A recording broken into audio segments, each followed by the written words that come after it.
Ooh, you want to see it up close? That's crazy. Isn't that pretty? God. I really like the color.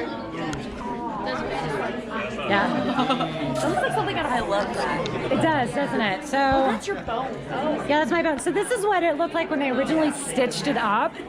And then all of that were like the cross stitches, and the whole like flap area all developed into a wound. It literally looks like hamburger meat.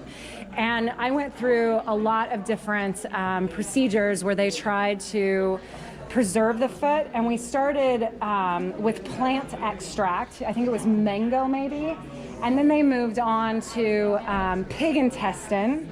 And my favorite was they tried to give me a skin graft without using my own skin, and they used the leftovers of baby penis from circumcisions.